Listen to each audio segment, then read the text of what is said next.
Afternoon on 25th Street South near 9th Avenue South in Fargo, leaving one officer dead, the suspected shooter dead, and 3 others hurt.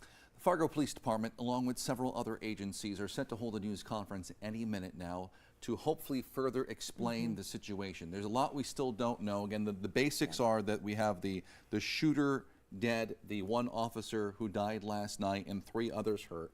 We know no names so far, and we know very little about what led to the shooting. We didn't get our first update from police until after midnight. So to be here now with this press conference about to happen is really what we've been waiting for since the beginning. For most of the day yesterday, all we have been told was that it was a critical incident, which usually implies a police officer involved shooting, but a critical incident, and that people were being told to avoid the area, and it was a large area. So from 25th Street South, around 9th Avenue South, down to 13th Avenue South, and up to Main Avenue. So a large area that was blocked off, telling people to avoid that area yesterday. No, it was closed all night. It reopened at 2 o'clock this morning. That scene, still no official word on the second scene that developed later in the day. Around 5 o'clock last night, an apartment complex about a mile from that shooting scene area was completely evacuated. People were told, get out now. That didn't get back in all night, we're hearing. We have not heard they're back in yet. We haven't checked yet, but they were definitely out last night. And not just were police there, FBI was there. The U.S. Marshal's Office officials were there. So there was a huge presence. People taking out boxes and boxes and boxes, and we don't know what's in any of them. I don't know how much we're going to find out today either, but that is a big question right now. Yeah, we have many questions for police. Again, we don't know what they're going to say in this press conference or if they're going to be taking questions. This is a very heavy situation. We saw the procession last night. It was just massive, the scene with all the police cars leaving Sanford. We had that live in one of our newscasts. And then this morning, there was a number of squad cars taking the officer's body up 29 up to Grand Forks for an autopsy at UND Medical School. This is the look from last night. This is the police officer after they had left Sanford. Essentially, the whole department lining up their police cars, lights going. This is what they traditionally do when an officer has passed away or has died in the line of duty. And then we had, again, a closer look this morning as they accompanied the body from Fargo to Grand Forks. We still don't know how this incident really started. It's part of the big questions we have here. The first call came in around 3 yesterday afternoon of that's an amazing scene, around 3 yesterday afternoon of a traffic collision. And what looked like, we saw video from witnesses, a fairly minor one. And then just minutes later, we heard that rapid fire gunfire. Then we heard scanner audio. We'll play that for you in a minute, indicating officers down. Yes. It was 1, then it was 3, and then the scene unfolded. Today we know Moorhead Police, West Fargo Police, State Patrol is now patrolling Fargo, giving Fargo Police a chance to breathe and process what's happening. So, and again, 5 people shot, 2 killed, 1 officer and a suspect, and then another officer, 2 other officers, and 1 other.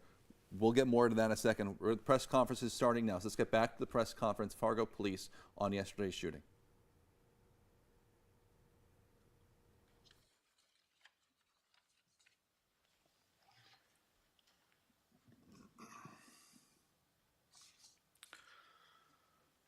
Good afternoon.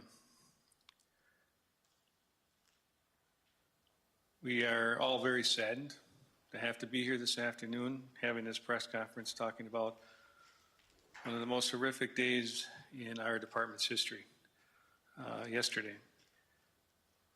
Where, for no known reason at all, a violent gunman attacked our officers, firing multiple rounds, striking 3 of them, 2 of them critical and stable condition, and 1 of them deceased. This is it's an unconscionable act. It's hard to fathom. It's unbelievable that something like this would happen in our community. Many of us think a lot of stuff can't happen, and this happened. So our entire department right now, and I'm sure our community, is very heartbroken, and we're all walking with very heavy hearts.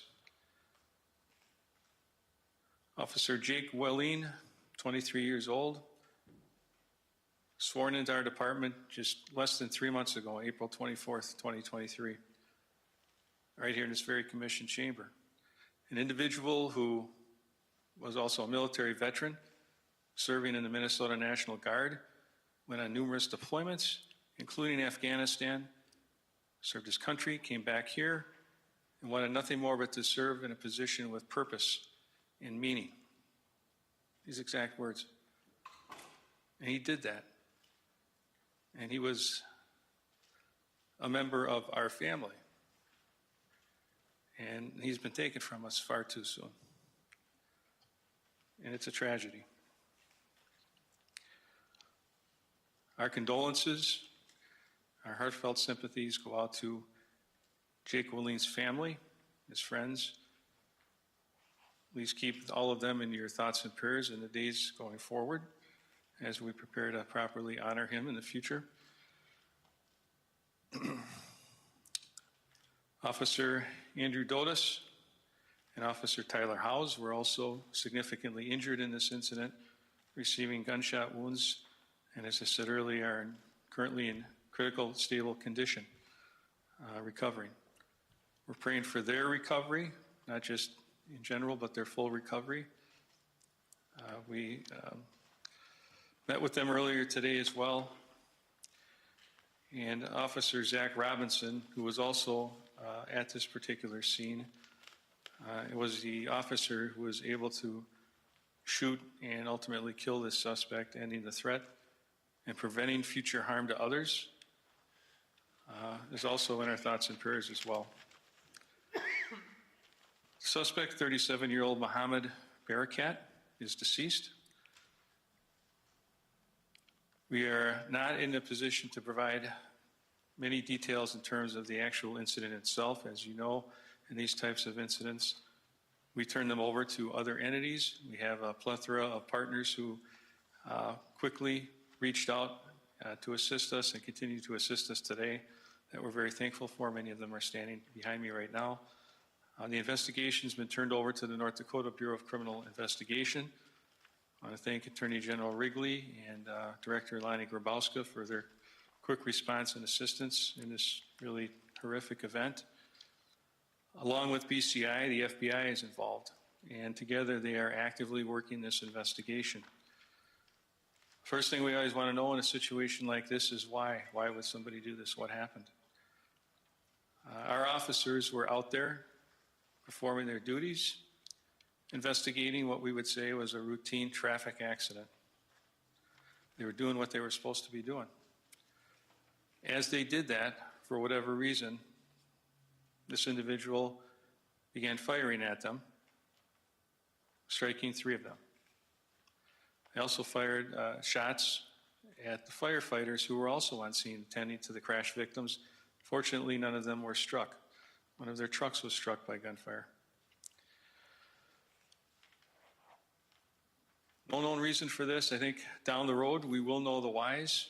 I'm confident that our partners in BCI and FBI, as they work through this particular investigation, will put the pieces of the puzzle together as to why this individual chose to do this.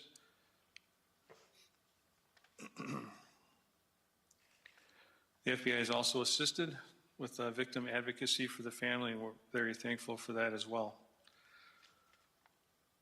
As you can imagine, this was a very traumatic event for everyone that was working, not only the officers on the scene, but the officers that had to respond to this. The first several minutes were very chaotic. Our officers performed admirably, and I'm very proud of them for their actions, quick thinking, and calmness under fire. They did a tremendous job, not only trying to protect each other, but protecting our community.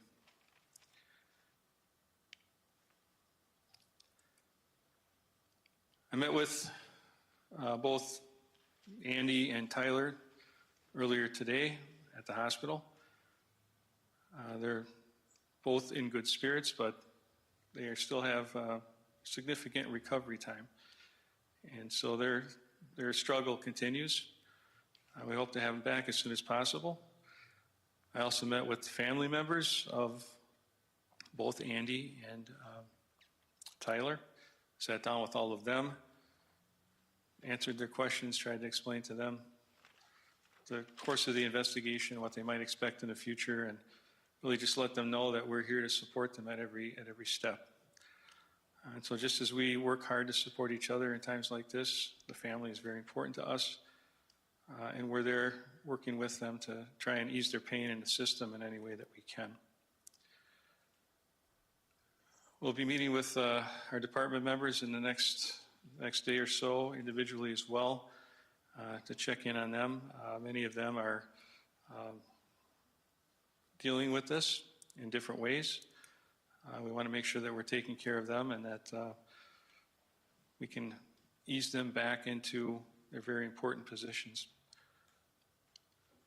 In the meantime, we want to thank our local partners for their assistance in taking calls for service and assisting us with peer support services. Cass County Sheriff's Office, West Fargo PD, Clay County Sheriff, Moorhead PD have helped us in all of those areas. We also had assistance from the Minnesota State Patrol, who went down and brought some of our family members up here from Minnesota so they could be here with their loved ones. Also our partners at the Dispatch Center, Fargo Fire Department, Sanford Ambulance and Hospital, who have provided tremendous service to our personnel. We had firefighters on scene. We had an ambulance nearby, just out of coincidence. They were, as soon as the shots ended, as soon as that guy was stopped by Officer Robinson, firefighters bounced out and they were applying first aid immediately to our officers. Probably had a very significant impact on their survival. Unfortunately, Officer Wallin was fatally injured and there was nothing that could be done by those firefighters. I also want to recognize the excellent support of our community. Our community has come forward in huge ways to support our officers. I think that means a lot to them, to the department, to see that, to know that people care about them, as well as our local commissioners, state and federal elected officials who we've heard from over the course of the last 24 hours. Governor Burgum was significant in providing some assistance as well, and we greatly appreciate that. So as we try and make sense of something that we're not able to make sense of at the moment, we've got some pretty trying days ahead as we plan to honor and lay to rest Officer Jake Wallin, and also physically and mentally heal our department family. Along with that, our community must also heal. This was a heinous and unthinkable act of aggression against our officers and against our community. That type of behavior obviously cannot stand. So if you just join me for a moment of silence in honor of Officer Wallin.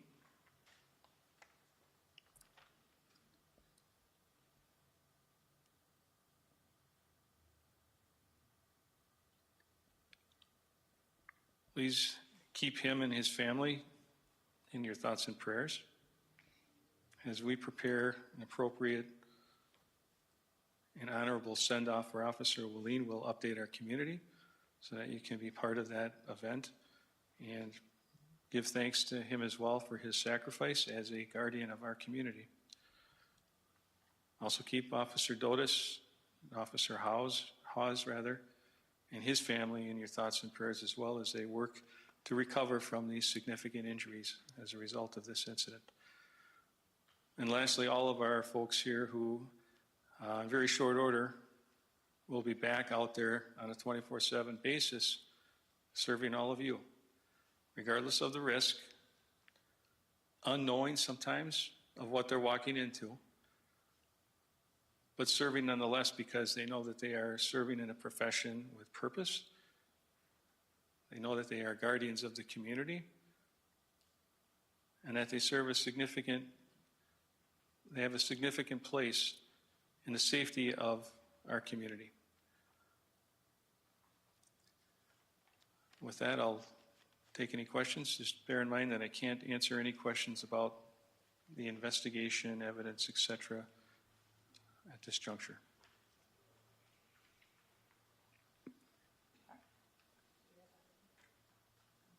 Nick?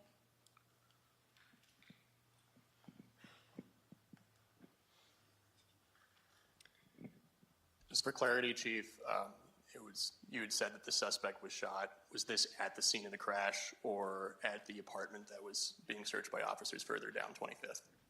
All of that activity took place on 25th and 9th Avenue South. How did he get to the apartment? What's that? How did he get to the apartment from the crash site? How did he? The suspect, sorry. He was on the scene. Okay, okay. Chief, condolences to you and the entire department. With regard to the suspect, what do we know about him? How long had he lived in the city for? Do we have any background information on him? And one last one, with regard to FBI involvement, is that a standard operating procedure in this type of situation? And thank you. Sure. In regards to the suspect, all I can tell you is that he's 37 years old and he's currently a Fargo resident. We don't have any additional background on him. Again, BCI and the FBI are working on this investigation, and that's information that they would have. There's also information you might obtain public record-wise. I'm not privy to his previous record at this time. The other piece about the FBI, again, as I mentioned earlier, when we have situations like this, especially where law enforcement officers are shot, killed, 3 officers involved at one crack, it's not unusual at all for federal partners to jump in and offer assistance. We know that we have firearms involved, so oftentimes that's could involve the ATF, the FBI, any of these other federal partners as the investigation unfolds and they determine questions that some of you have asked before. Where did the gun come from? How did he get the gun? The whys of this whole thing. And that's what they're working tirelessly on right now.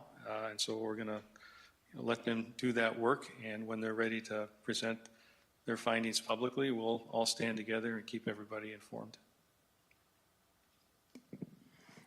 Chief, are you aware of any previous interaction with this suspect and the police department? I believe that we have had contact with him, but nothing significant. Police contact, but I don't have the specifics at this moment.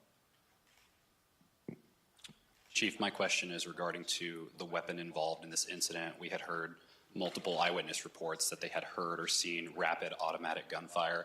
Can you confirm or deny whether this suspect did have an automatic weapon or was he using a semi-automatic and just firing rapidly? I cannot. I don't know that answer. Chief, for starters, we just want to say from all of us at Valley News that our hearts are with you all throughout this process, and to the victim's family, our hearts are with you. One of the questions we did have, though, was what was your thought process on surrounding your timeline of alerting the community of the seriousness of the incident? I'm not sure I get the gist of your question. I think a lot of people were confused about the incident since it was deemed as a critical incident on social media. We've had a lot of people reaching out to us wondering why there wasn't a little bit more notice regarding the seriousness of the situation. Well, I don't know the timeline of the press releases on that, but an officer-involved critical incident does involve guns, can involve some other dangerous or fatal acts. So I think that's just standard terminology that I guess we would anticipate people understood to be significant. Chief Cebulski, was this an ambush? Was he involved in the collision? And did he await the arrival of first responders? The investigation into that is still ongoing. It does not appear that he was part of the collision, but again, I would have to defer to BCI and their investigative findings. Chief Cebulski, as we all deal with this dark time, for the community, what words of encouragement do you give them as they deal with the emotions of knowing that, as you said, this malicious act happened in their area? Well, I think it's been an emotional time for everybody, and it will continue to be so. I think our community can find solace in the fact that, again, while this really horrific act happened, in the midst of that, we still had other officers responding and taking action at risk to themselves as well, neutralizing that threat to prevent harm to others, and then working diligently to investigate and see if there's any other prongs to this. I think our department does very well at all of that. I think our community from this incident can really take away the bravery, the courage, and the commitment that all of our officers have. 2 out of 3 of these officers that are shot, they started together. They've got 3 months, and they're still in training, and they're in the midst of the fight. The other officer, Andy Dotis, 6-year veteran, one of the trainers, and Zach Robinson, also a trainer with many years on the force. So I think it speaks volumes to their bravery and their commitment. Can you speak to Officer Wallin a little bit more? Who was he as a person, and what did he mean to the department? Yeah, he meant a lot to the department. We've got actually a little video vignette that we would like to play for everyone to give you a little flavor of what Jake Wallin was like. Had an excellent sense of humor. I remember when he first started on day 1, I've kind of got the honor of instructing the first session for the new recruits. So one of the first things we do is kind of go around the table, learn everyone's name, and if you look at his name, it kind of looks like it's pronounced Wallin. So I'm like, okay, Jake Wallin, how do you say that? He goes, no, it's Wallin. And it's just like that, and everybody laughs. So just, day 1, kind of a funny guy, very smart, was very impressive as he went through the academy, and he was doing well out in field training as well. And it's just really a sad tragedy that he's no longer with us. And I think we want to play this video just exactly to your question.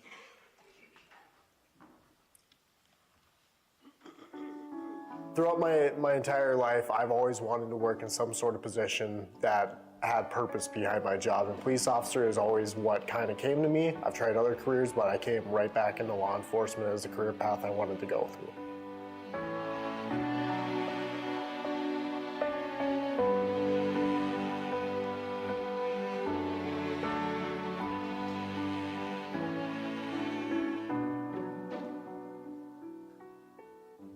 Hi, I'm Jake Wallin. I'm from St. Michael, Albertville, Minnesota, and I've been to more countries than I have been states.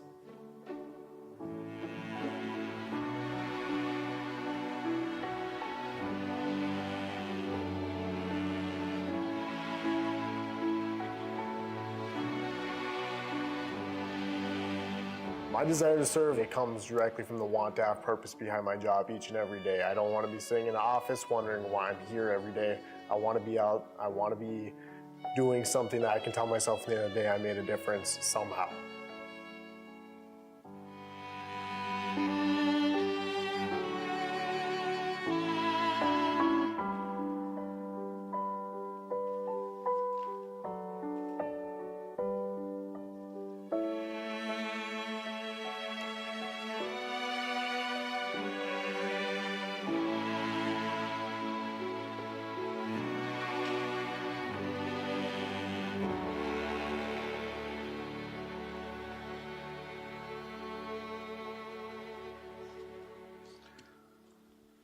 So that's Jake Wallin. We lost a good member of our department, a good member of our family. And our hearts go out to him and his family. Chief Cebulski, first off, condolences for everything that everyone's going through in this situation. The last time Fargo lost a police officer, they were relatively quick in releasing his name. So I was wondering if you could walk us through the thought process of what kept the police department, if there was any extra alert to family or investigations that you had to walk through before letting the public know who the officers are in this situation. Mm-hmm. Sure, and I think this is actually very quick.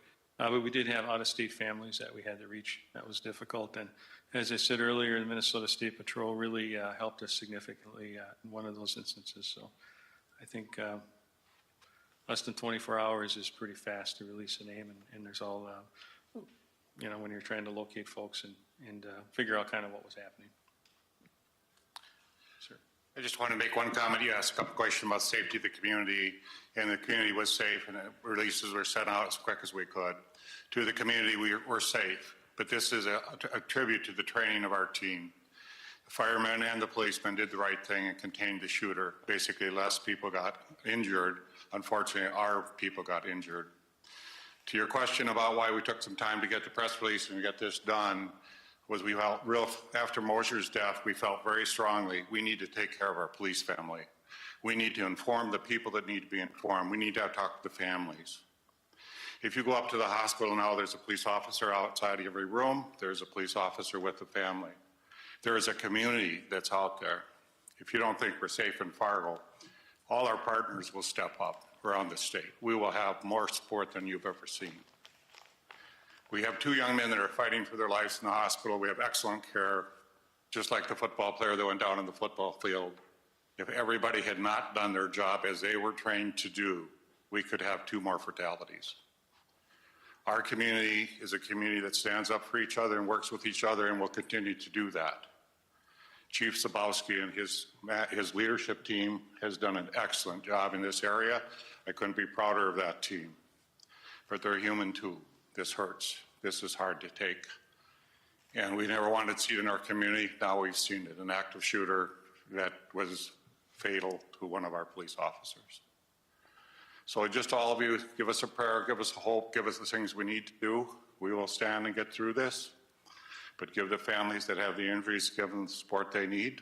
I'm proud to say the chief has set up a good support team for our people, and that is already activated. And I think we're handling this event much better than we ever could have dreamed.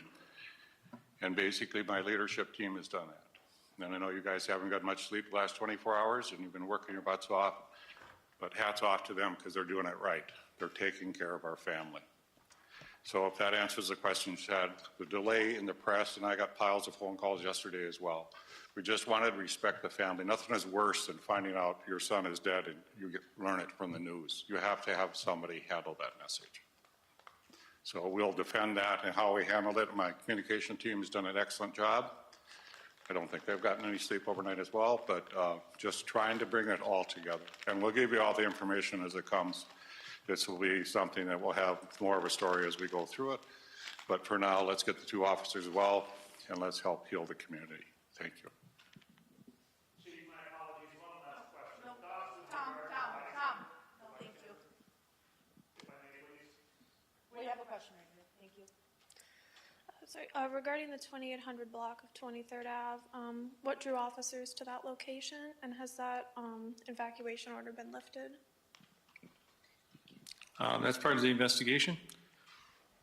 And I believe there's no evacuation order in place at this juncture I'm aware of, but again, I would defer to PCI.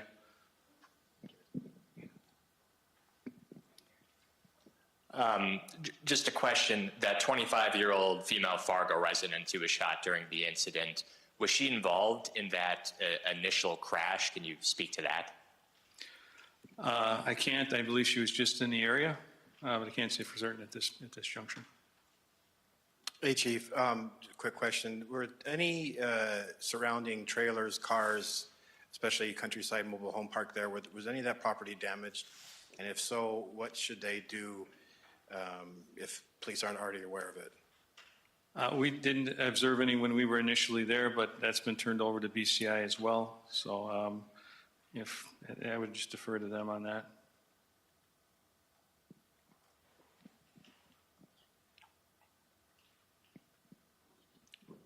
Thank you, Chief Cebulski. I'm just curious about the nature of the scene. If were police and firefighters, they were responding to a routine crash when the suspect started firing, and where was he firing from? Again, that's part of the investigation. He wasn't in the crash, but somewhere in that vicinity.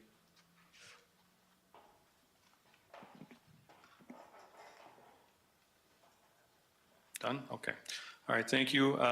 Please keep everyone in your thoughts and prayers, and we appreciate the work of all the folks standing behind me in their various capacities. They've been working tirelessly without sleep for some time to help bring this thing to where we're at right now. So thank you.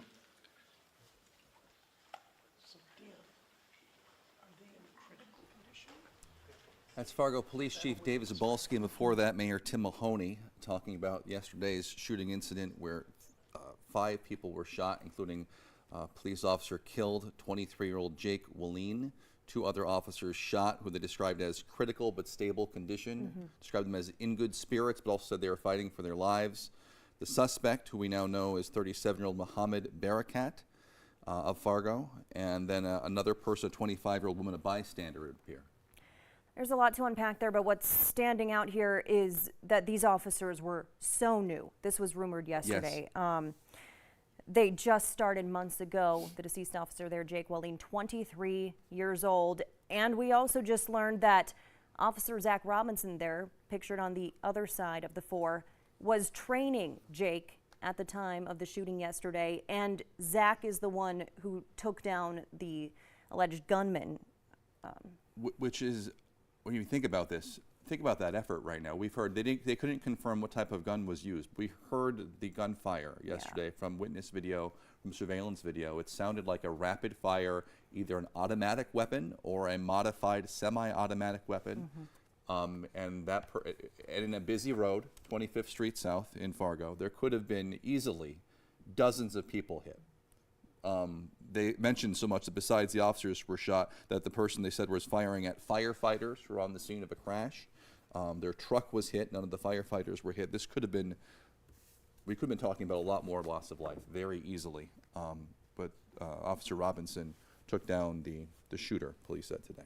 Yeah, Chief Cebulski there saying this is one of the most horrific days in the history of the city. That picture, especially of Jake there, is so hard to look at. He's so young, but if you were watching and saw that video that the city just put together and played of him recently training, graduating, you could see the pride when they put that pin on him. And this is what he wanted to be doing, and what an amazing man. Thoughts with all of the officers and all the people involved in yesterday's incident. Again, still a lot of questions about the investigation. They're deferring to BCI a lot. BCI is handling the investigation. We still don't know. They don't know. They said this is pretty much unprovoked. The suspect, 37-year-old Mohammed Barakat, they said they've interacted with him before, but this did not sound like someone who is on their radar as a threat. And we don't know what the connection is there. Obviously, the search of the apartment, the second scene is tied to this. Maybe that'll shed some more light on what happened here. But right now, no answers there. It did appear people are being let back into their apartments at that second scene. So we're at 4 o'clock now. Tonight on Valley News Live at 6, we're going to take you there live. We're going to check on the second scene, and then we're going to go back and kind of process how this all happened. Information coming out slowly. Police and Mayor Mahoney is saying that's on purpose. That is partially in response to the last time this happened. They want to make sure they're taking care of their police family. They're not trying to get the word out as quickly. They want to make sure that no one involved in the police family is finding out that someone would have lost their life, from news reports. So they're intentionally a little bit slower, trying to get things out. Police definitely rallying around at this point. Yeah, the video you're seeing here is 7 o'clock this morning. It's the video of the squad cars escorting the body of Jake Wallin from Fargo up 29 up to Grand Forks for the autopsy. They do those at UND Medical School. We also had some heartbreaking video taken last night from our station Skycam, if we can move on to that. This was last night. Hundreds of area law enforcement officials first gathering outside of the emergency room at Sanford Hospital in Fargo after learning that 3 officers were shot, including Officer Wallin, who passed away. Lights activated on the squad cars and ambulances outside the hospital, which was an incredible scene. And then this procession from the ER down I-94, something police traditionally do when a fellow officer has died, as their first indication. At least one of the officers did not make it. Yeah, such a compelling clip to see there. And since last night's shooting, many state and law enforcement officials have released statements in honor of Officer Wallin and the whole Fargo Police Department. North Dakota Governor Doug Burgum released just a couple hours ago the following in part: these officers dedicate their lives to protecting our fellow citizens and our communities, and we are heartbroken by this tragic loss. Catherine and I extend our deepest condolences to the family of the deceased officer, the Fargo Police Department, and the entire law enforcement community as they mourn the loss of a fellow officer who made the ultimate sacrifice in the line of duty. That support shown throughout several area law enforcement agencies today as well. Moorhead Police taking to Facebook today, saying their entire staff sends their condolences during this tragic time. Fargo City Hall also was illuminated in a solemn blue pride, blue police light last night in remembrance of the fallen officer, Officer Wallin, here it is, who lost his life in service to our community while training. If you are now just joining us, we want to get you caught up to speed. We joined mid-press conference. That was Fargo's police conference on the shooting yesterday. 5 people, 3 police officers, 1 killed, Officer Wallin, Jake Wallin, who was killed yesterday. The suspect also killed, and then another bystander who was hit. Valley News Team's Reed Gregory was at that press conference. It just wrapped up moments ago. He's going to join us now live with more. Reed?